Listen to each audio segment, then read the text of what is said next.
Hello, welcome to my first YouTube video. Generally speaking, I'm going to go through A-Level business in order. As you can see, today meeting customer needs, the market 1.1.1. It's in the revision guide if you don't have it, but I'm just going to give you all the information such as the definitions, and I'll talk through some positives and negatives of each. I'm going to do this in order for the next few months, then in the future we'll go through like answering some exam questions and etc. But yeah, let's just get into it and get started in it. Cool. So there's a few things in this video, but we'll get through easily. First of all, what is a market? It refers to all the buyers and sellers that trade a particular type of product in a particular place, for example, a physical store or maybe an online shop. Now you have niche markets, which are smaller segments of mass markets where the firms sell specialized products to target a specific group of customers. Then you've got a mass market where many businesses selling identical products that meet a variety of customer needs. Niche markets could be Ferrero Rocher selling high quality chocolates, and mass markets could be just supermarkets in general, such as Tesco, Lidl, and Aldi. Now let's get into some pros and cons of these two markets. Now, benefit of a mass market: more customers to sell to. That means more sales, more profits, more revenue. Also, you could benefit from economies of scale, so you could buy raw materials in bulk and have lower unit cost, charge lower prices, more sales, or maybe increase profit margins. However, there's more competition. Many businesses trying to sell products to the same group of customers, so it may be hard to get into. And there's high startup cost as well. For example, you may have to really advertise a lot to establish your business, and it may be not very easy for new business to enter them type of markets. On the other hand, within niche markets, there are less competition. There's not many businesses targeting a specific group of customers. As a result, you could also charge premium prices. So this means you could charge a higher price, as it's less likely for your customers to go buy from other businesses. We call this is less price elastic, but don't worry about that. We'll go into that in the future in new videos. However, there are disadvantages of a niche market. It is risky to rely on a small amount of customers for a large proportion of your profits. So, for example, if I'm selling products to only 5 customers and one of them stops buying, that's 20% of my revenue gone down because one customer stopped buying. For example, in a mass market, if you're selling to many customers, if one of them stop buying the products, you still have many sales to make from different customers. In addition to that, in a niche market, you can't also benefit from economies of scale. You're usually buying raw materials in smaller quantities compared to a mass market. For example, making a wedding dress, you're not going to buy loads of raw materials. You're going to buy specific ones that the consumer wants. So you have high costs and may have to charge higher prices to cover these costs. Although, just to note, customers are usually willing and prepared to pay higher prices for products that have been specialized and tailored for their needs, like a tailored suit, for example. So you could also add that on. Remember, in exam questions, you should always compare to like the positives and negatives, as evaluation really does get your marks in the exams. Cool. So let's move on to the next slide now. We're going to talk about market share and market size. There are two different things, and we'll go into them now. So, what is the market size? It's the total value of sales in a market within a period of time. For example, if 100 products are sold at £5 each, the market size is £500 for that given time period. Whereas the market share, it refers to the proportion of the total market that a business holds. So let's say a business in the current market size we just did as an example, £500.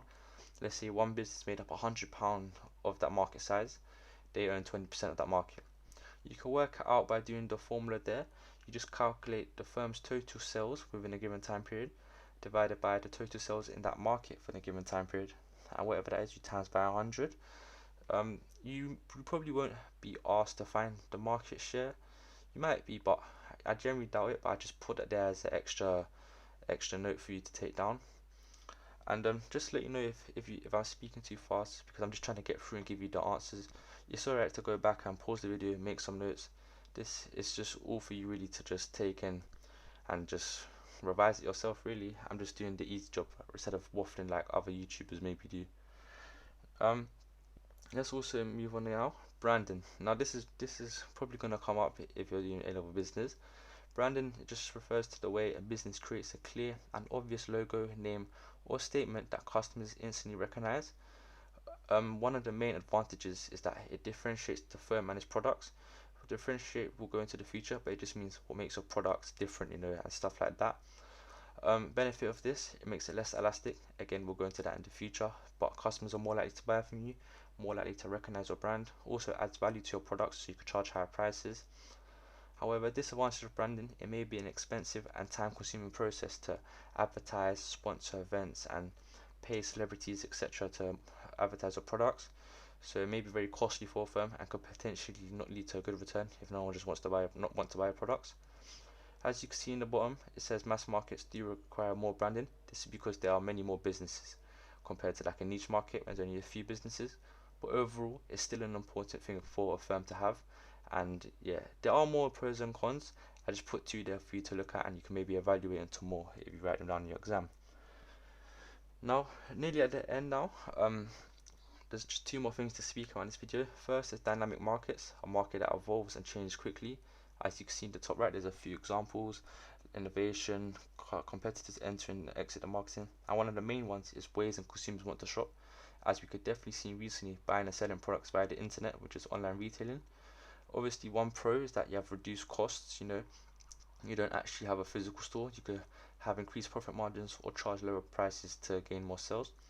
Furthermore, you can sell to customers from anywhere, anytime, so you have a larger target market, more sales, more revenue, more profits, increased profit margins. But there are some disadvantages, more competition as customers can easily buy from different websites with cheaper prices, products at cheaper prices, and it requires good IT skills and protection of customers' personal details, such as bank details. If their details get hacked by cyber criminals, it will lead to a negative brand image of your firm, and they may not be willing to buy from you again, and you could lose a lot of sales and customers. That's why many businesses, have like PayPal as a secure way of payments, and they don't want to take that risk. So yeah, it's a good thing to make notes of these points and use them in your actual exams. I promise you they will get good marks. Lastly, when businesses compete, there's two types of competition. The screen is just zooming out, so in a minute you'll see the top right and top left. But indirect competition is when two or more businesses sell different products but target the same group of customers, such as like takeaway foods, there's different types. Whereas direct competition, two or more businesses sell the same products to the same group of customers, such as supermarkets, and a marketing mix is used to come up with a way they're going to compete. For example, take into account place, which refers to how to distribute your products; price, what type of pricing strategy; product, high quality, differentiate, what's the purpose of it; and promotion, how to raise awareness. A risk as well is the probability and likelihood of an event is known, whereas an uncertainty, that you don't know what will happen. Well, you know what will happen, but you don't know when it will happen. For example, COVID. People knew something like this could happen, but not sure when. And lastly, your competition could determine whether you're a sole trader or partnership. Sole traders may become partnerships to have more people working together, and they could then eventually become an LTD or PLC to raise more capital. That's all for now. I try to get as much as I can for you, so you can just write it down and revise. Don't worry if there's stuff you don't know. In the future, we'll go into depth with new videos and new topics. All I generally ask for is just to subscribe and like. That's all I ask for. I know you don't like subscribing, but it doesn't hurt anyone, it's just simple. And yeah, I'll be back with the next video. We're gonna go in order, so hopefully I can help you prepare for your exams and in the future. If you have any questions, just let me know in the comments. And currently I don't have no social media, but maybe in the future I will. But yeah, thank you for everything, and I hope this video helps you. Just let me know if there's anything I can improve on, like recording wise or video wise. Apart from that, thank you very much.